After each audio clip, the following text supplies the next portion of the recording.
Assalamualaikum warahmatullahi wabarakatuh. Kami dari kelompok Mapping the Human Body akan menjelaskan tulang-tulang apa saja yang ada di antara 2.8 sampai 2.13.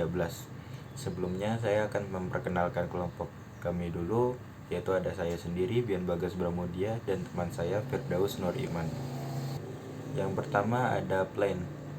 Kata bidang sebenarnya berarti di permukaan. Masing-masing bidang adalah permukaan yang memotong ruang. Menggambarkan dimensi ruang, 3 jenis bidang utama disebut sagittal, frontal, dan melintang.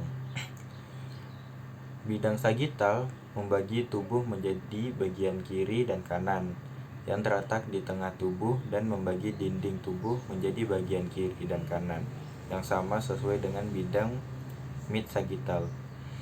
Bidang frontal membagi tubuh menjadi anterior dan posterior porsi. Dan bidang transversal membagi tubuh menjadi dua, atas superior dan bagian proksimal dan bawah, dan juga inferior atau distal. Nah, dari pembagian gambar di sebelah, gambar A adalah dua contoh bidang sagittal. Bidang sagittal membagi tubuh menjadi bagian kiri dan kanan. Dan gambar B itu dua contoh bidang frontal. Bagian frontal membagi tubuh menjadi bagian anterior dan posterior. Sedangkan gambar yang C dua contoh bidang melintang. Bidang transversal membagi tubuh menjadi atas superior dan atau proksimal, dan bagian bawah inferior atau distal. Yang gambar D dua contoh bidang miring. Bidang miring adalah bidang yang bukan persis sagittal, frontal, atau transversal. Yang kedua ada motion of human body within place. Nah, gambar A adalah tampak anterolateral, mengilustrasikan dua contoh konsep gerak bagian tubuh dalam bidang sagittal. Kepala dan leher extending bergerak ke anterior pada sendi tulang belakang, dan lengan kiri extending bergerak ke anterior pada sendi siku. Nah, gambar yang B adalah anterior view yang menggambarkan dua contoh konsep gerak bagian tubuh dalam bidang frontal. Kepala dan leher dibiarkan miring ke samping atau menekuk ke sisi kiri pada sendi tulang belakang, dan lengan kiri menculik atau bergerak menjauh dari garis tengah pada sendi bahu. Dan gambar C di samping adalah tampak anterior, menggambarkan dua contoh konsep gerak suatu bagian tubuh dalam bidang transversal. Gambar yang D tampak anterior menggambarkan dua contoh konsep gerak bagian tubuh dalam bidang miring, yaitu bidang yang memiliki komponen dari dua atau tiga bidang utama. Dan gambar E gambar anterolateral yang menggambarkan exing lengan kiri bergerak ke anterior pada sendi bahu dalam bidang sagittal. Dan gambar F tampilan anterior mengilustrasikan lengan kiri abduksi bergerak secara lateral menjauh dari garis tengah pada sendi bahu dalam bidang frontal. Gambar selanjutnya adalah gambar G.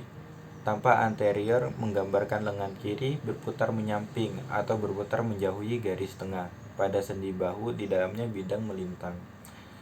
Dan gambar H tampak anterior menggambarkan lengan tangan melakukan gerakan yang merupakan kombinasi dari flexion atau bergerak ke anterior dan abduksi atau bergerak menuju garis tengah di sendi bahu dalam bidang miring. Lalu yang ketiga ada akses. Sumbu adalah garis imajiner yang mengelilingi tubuh bagian bergerak. Sumbu sering disebut sebagai mekanis. Gerakan yang mengelilingi sumbu disebut gerakan aksial ketika bagian tubuh bergerak mengelilingi sumbu dan melakukan gerakan secara melingkar. Gerakan aksial juga dikenal sebagai gerakan melingkar. Gerakan aksial juga bisa disebut gerakan sudut atau gerakan memutar. Yang Selanjutnya yaitu plantar corresponding axis atau sumbu yang sesuai dengan bidang, yaitu terdapat 3 sumbu kardinal adalah mediolateral, antero-posterior, dan sumbu supero-inferior yang vertikal. Bahwa sumbu di sekitar tempat terjadinya gerakan selalu tegak lurus dengan bidang tempat gerakan yang terjadi. Gerakan aksial bagian tubuh adalah gerakan di mana bagian tubuh bergerak di dalam bidang dan mengelilingi sumbu tersebut. Yang pertama yaitu mediolateral axis, yaitu garis yang membentang dari medial ke lateral atau lateral ke medial, dari kiri ke kanan atau kanan ke kiri pada gambar tersebut. Pergerakan yang terjadi pada bidang sagital bergerak sumbu mediolateral. Sumbu ini dikenal sebagai frontal horizontal karena berjalan secara horizontal dan terletak di dalam frontal bidang. Yang kedua yaitu antero-posterior axis, yaitu garis dari antero-posterior atau posterior ke anterior. Pergerakan yang terjadi pada bidang frontal bergerak mengelilingi sebuah antero-posterior.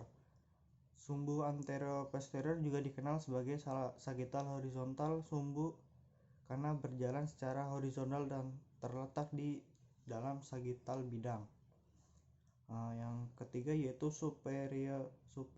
supero-inferior axis, yaitu garis yang membentang dari superior ke inferior atau inferior ke superior. Pergerakan yang terjadi pada bidang transversal bergerak mengelilingi sumbu supero-inferior. Sumbu ini lebih sering disebut sebagai sumbu vertikal karena berjalan secara vertikal. Selanjutnya yaitu visualizing the axis during pin analogi atau memvisualisasi sumbu terhadap analogi pada pin pintu. Selanjutnya pada gambar A itu orang yang sedang berdiri di samping itu menggerakkan lengan dengan cara seperti membuka pintu. Gerakannya itu pada bidang sagital. Gerakannya lengan seseorang berorientasinya ke medial ke lateral, yaitu dari dalam keluar. Sumbu untuk bidang sagital gerak ini adalah mediolateral. Kemudian pada gambar B itu orang juga berdiri di samping pintu menggerakkan lengannya dengan seperti pintu kebuka. Gerakan yang terjadi di bidang frontal, kita akan lihat bahwa orientasinya ke anterior ke posterior. Yang gambar C yaitu orang samping pintu juga menggerakkan lengan dengan sama seperti pintu kebuka. Gerakannya itu pada bidang transversal. Kalau kita melihat orientasinya di pin engsel pintu, sumbu gerakannya itu pada bidang transversal ini adalah lebih ke vertikal. Yang terakhir yaitu visualizing the axis pinwheel analogy, yaitu memvisualisasikan sumbu pada analoginya sebuah kincir. Sebuah kincir itu rodanya itu berputar dalam bidang dan pin atau yang tengah-tengah tersebut adalah sumbu yang mengelilingi roda. Jika mengarahkan gerak roda ke salah satu arah dari bidang utama, kemudian menamai orientasi dari pin kincir akan memberi nama sumbu untuk gerakan bidang tersebut.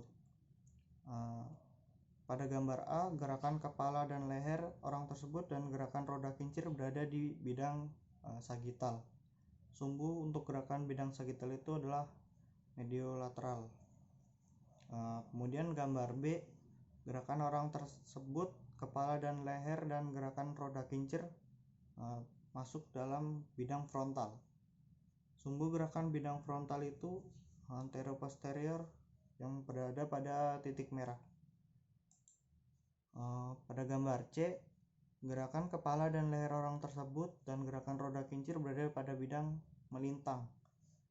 Sumbu untuk gerakan bidang tersebut adalah transversal, adalah vertikal. Baik, itu saja presentasi dari kelompok kami. Apabila ada kurang dan lebihnya, saya minta maaf dan saya akhiri. Assalamualaikum warahmatullahi wabarakatuh. Dan bagi yang ingin bertanya, silahkan reply video kami ini. Terima kasih.